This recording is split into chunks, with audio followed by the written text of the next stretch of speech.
दोस्तों, इस वीडियो में हम फायर्स और जीरोधा को फुल्ली कंपेयर करेंगे और फाइंड आउट करने की कोशिश करेंगे कि इन दोनों ब्रोकर्स में से कौन सा बेटर है। वैसे तो दोस्तों प्रत्येक व्यक्ति की अलग अलग रिक्वायरमेंट होती है और वो उसी के अकॉर्डिंग ब्रोकर चूज करता है। इसीलिए हम ब्रोकर कंपैरिजन वीडियो लेकर आते हैं ताकि आप ब्रोकर्स को अपने अकॉर्डिंग एनालाइज कर पाएँ और जो भी ब्रोकर आपकी रिक्वायरमेंट के हिसाब से फिट बैठता है उसके साथ आप अपना डीमैट अकाउंट ओपन कर पाए। तो चलिए दोस्तों शुरू करते हैं कंपैरिजन और फाइंड आउट करने की कोशिश करते हैं कि इन दोनों ब्रोकर्स में से कौन सा ब्रोकर आपके लिए बेस्ट है।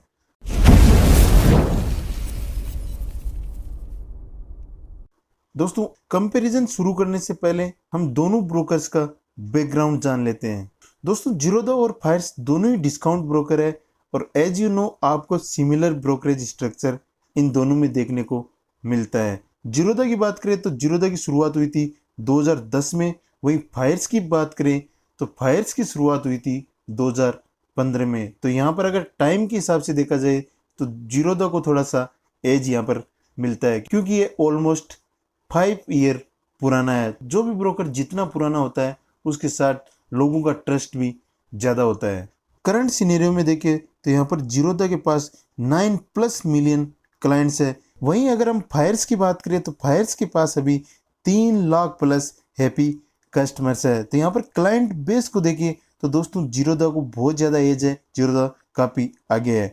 और यहाँ per month over month growth यहाँ पर देखें तो फायर्स की जो ग्रोथ मंथ ओवर मंथ है वो 15% है। फायर्स की मंथली ग्रोथ को देखें तो यहाँ पर काफ़ी तेज़ी से ग्रो हो रहा है। वैसे तो दोस्तों दोनों डिस्काउंट ब्रोकर है लेकिन इनके चार्जेस में फिर भी आपको डिफरेंस देखने को मिलता है, इसीलिए हम यहाँ पर कंपैरिजन वीडियो लेकर आए हैं। तो दोस्तों इन दोनों ब्रोकर्स के इम्पोर्टेंट चार्जेज की बात करें तो सबसे ज़्यादा इम्पोर्टेंट चार्जेज है ब्रोकरेज, एनुअल मेंटेनेंस चार्जेज और डीपी चार्जेज। तो इन तीनों चार्जेज के बेस पर ही किसी ब्रोकर को कंपेयर किया जाता है। तो सबसे पहले हम जीरोधा को लेते हैं और जीरोधा में हम इसके इम्पोर्टेंट चार्जेज को देखते हैं। दोस्तों जीरोधा के चार्जेज का जो भी स्ट्रक्चर है वो आपको यहाँ पर स्क्रीन पर दिखाई दे रहा है, जिसमें सबसे जो मेन इंपॉर्टेंट चार्ज है वो ब्रोकरेज है। तो यहाँ पर ब्रोकरेज, अगर आप इक्विटी डिलीवरी में कोई भी स्टॉक बाय करते हैं तो यहाँ पर कोई भी ब्रोकरेज आपको पे नहीं करना पड़ेगा। अगर आप इक्विटी इंट्राडे में कोई स्टॉक बाय करते हैं तो आपको 0.03% या 20 रुपये पर एग्जीक्यूटेड ऑर्डर के हिसाब से पे करना पड़ेगा। इसका मतलब दोस्तों ये है कि अगर आपका ब्रोकरेज 20 रुपये से कम बनता है तो आपको 0.03% के हिसाब से ब्रोकरेज पे करना पड़ेगा। अगर आपका ब्रोकरेज 20 रुपये से ज़्यादा बनता है तो आपको फ्लैट 20 रुपये पे करना पड़ेगा। इसके बाद दोस्तों अगर आप इक्विटी फ्यूचर्स में कोई ट्रेड करते हैं तो आपको 0.03% और 20 रुपये पर एग्जीक्यूटेड ऑर्डर के हिसाब से पे करना पड़ेगा। इसमें भी सेम वही स्ट्रक्चर फॉलो किया जाता है कि आपका ब्रोकरेज अगर 20 रुपये से कम है तो आपको 0.03% के हिसाब से पे करना है, और अगर आपका ब्रोकरेज 20 रुपये से ज़्यादा है तो आपको प्लेट 20 रुपया पे करना है। अगर आप इक्विटी ऑप्शंस में कोई ट्रेड करते हैं तो आपको फ्लैट 20 रुपये का ब्रोकरेज पर एग्जीक्यूटेड ऑर्डर के हिसाब से पे करना पड़ेगा। इसके बाद दोस्तों आता है SST और CTT। तो ये यहाँ पर सारे ब्रोकर्स के साथ आपको सेम ही देखने को मिलता है।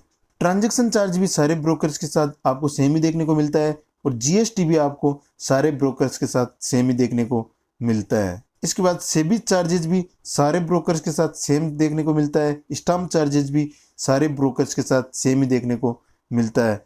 इसके बाद मेन इंपॉर्टेंट चार्ज आता है DP चार्जेज यानी depository participant charges. DP charges की बात करें तो जीरोधा में आपको 13.5 प्लस GST पर स्क्रिप्ट के हिसाब से DP चार्जेज पे करना पड़ेगा। तो दोस्तों DP चार्जेज यहाँ पर वेरी करता है अलग अलग ब्रोकर्स के साथ।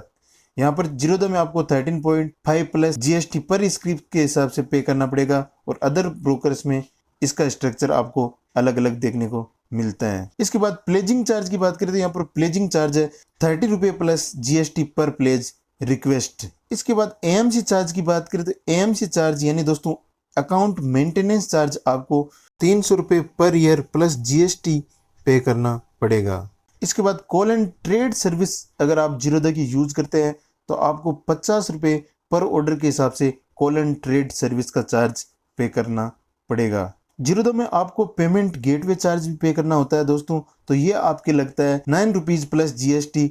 अगर आप यूपीआई के थ्रू फंड ऐड करते हैं या कोई भी ट्रांजैक्शन करते हैं तो आपको कोई भी चार्ज पे नहीं करना होता। अगर आप डेबिट कार्ड या नेट बैंकिंग के थ्रू पेमेंट करते हैं तो आपको 9 रुपये प्लस जीएसटी यहाँ पर पेमेंट गेटवे चार्ज पे करना होता है।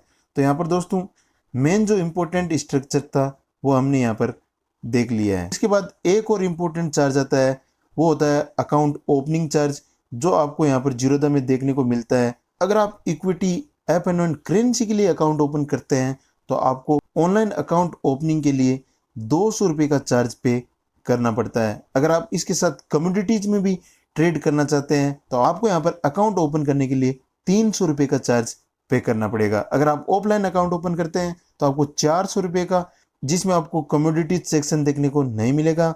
अगर आप offline account with commodity trade के लिए ओपन करना चाहते हैं तो आपको 600 का अकाउंट ओपनिंग चार्ज पे करना पड़ेगा।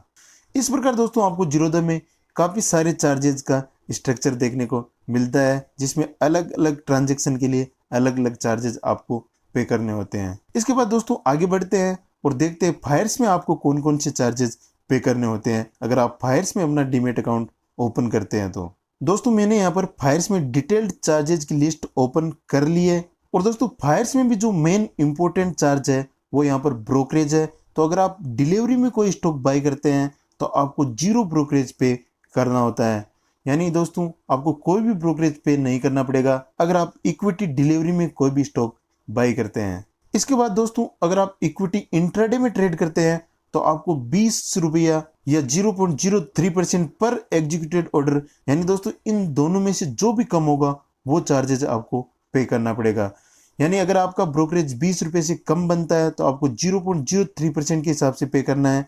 अगर आपका ब्रोकरेज 20 रुपये से ज़्यादा बनता है तो आपको फ्लैट 20 रुपये का ब्रोकरेज पे करना है। इसके बाद फायर्स में अगर आप ऑप्शंस में ट्रेड करते हैं तो आपको फ्लैट 20 रुपये का ब्रोकरेज पर एग्जीक्यूटेड ऑर्डर के हिसाब से पे करना पड़ता है। और अगर आप फ्यूचर्स में ट्रेड करते हैं तो आपको 20 रुपये या 0.03% पर एग्जीक्यूटेड ऑर्डर, यानी वही स्ट्रक्चर आपको देखने को मिलता है। अगर आपका ब्रोकरेज 20 रुपये से कम बनता है तो आपको 0.03% के हिसाब से ब्रोकरेज पे करना होता है। और अगर आपका ब्रोकरेज 20 रुपये से ज़्यादा बनता है तो आपको प्लेट 20 रुपये का ब्रोकरेज पे करना होता है। तो यहाँ पर सेम चार्जेज आपको जीरोधा की तरह ही देखने को मिलते हैं। ब्रोकरेज में दोस्तों दोनों ब्रोकर मोर और लेस सेम ही है। इसके बाद दोस्तों फायर्स में भी जीरोधा की तरह कुछ जनरल चार्जेज है, तो उसकी लिस्ट भी यहाँ पर मेंशन की हुई है। फायर्स में अगर आप अकाउंट ओपन करते हैं तो अकाउंट ओपनिंग के लिए आपको कोई भी चार्ज पे नहीं करना पड़ता। एनुअल मेंटेनेंस चार्ज की बात करें तो यहाँ पर एनुअल मेंटेनेंस चार्ज भी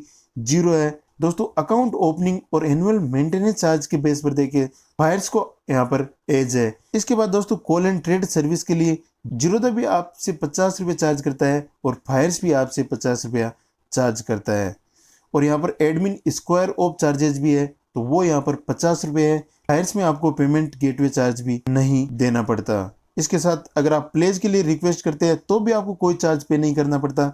वहीं जीरोधा में आपको 30 रुपये प्लस जीएसटी पे करना होता है इस सर्विस के लिए। अनप्लेज के लिए कोई चार्जेस नहीं है। अदर चार्जेस की बात करें तो यहाँ पर एसएसटी और सीटीटी चार्जेस है, जो सारे ब्रोकर्स में आपको सेम ही देखने को मिलता है। जीएसटी भी सारे ब्रोकर्स में आपको सेम ही देखने को मिलता है। एक्सचेंज चार्ज भी सारे ब्रोकर्स में आपको सेम देखने को मिलता है।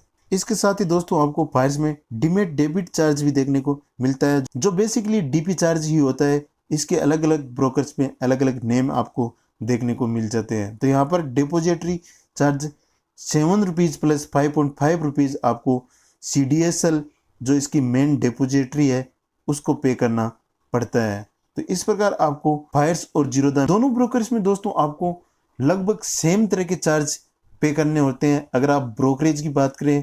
लेकिन दोस्तों अकाउंट ओपनिंग और एनुअल मेंटेनेंस चार्ज की बात करें तो यहाँ पर आपको फायर्स में कोई भी अकाउंट ओपनिंग और एनुअल मेंटेनेंस चार्ज देखने को नहीं मिलता। वहीं जीरोधा में आपको 200 से 300 रुपये अकाउंट ओपनिंग चार्जेस और 300 रुपये आपको एनुअल मेंटेनेंस चार्जेस देखने को मिलते हैं। तो इस आधार पर अगर हम देखें तो यहाँ पर फायर्स में आपको अकाउंट ओपन करना चाहिए, क्योंकि आपको फायर्स में कोई भी अकाउंट ओपनिंग और एनुअल मेंटेनेंस चार्ज देखने को नहीं मिलता। और अदर चार्जेस की बात करें तो वो भी आपको फायर्स में कम ही देखने को मिलते हैं कंपेयर टू जीरोधा। अगर आप जीरोधा में अकाउंट ओपन करते हैं तो आपको फायर्स से ज़्यादा चार्जेस पे करने पड़ेंगे। जीरोधा के साथ दोस्तों एक ही एज है और वो है उसका क्लाइंट बेस और टाइम पीरियड, क्योंकि दोस्तों जीरोधा को लॉन्च हुए ऑलमोस्ट 12 से 13 साल हो गए हैं, लेकिन फायर्स को अभी लॉन्च हुए 7 ईयर्स का टाइम हुआ है। तो यहाँ पर ये एज जरूर है जीरोधा के साथ। बाकी सारे फैक्टर्स को अगर हम देखें या बाकी सारे चार्जेस को अगर हम यहाँ पर देखें तो फायर्स को एज है। आपको यहाँ पर चार्जेस के हिसाब से अगर अकाउंट ओपन करना है तो फायर्स आपके लिए बेस्ट रहेगा। जीरोधा में आपको ज़्यादा चार्जेस पे करना पड़ेगा। फिर भी दोस्तों आप क्या सोचते हैं वो हमें कमेंट सेक्शन में लिखकर ज़रूर बताएं। आज के वीडियो में दोस्तों इतना ही। मिलते हैं ऐसे इंफॉर्मेटिव वीडियो के साथ, तब तक के लिए नमस्कार, जय हिंद।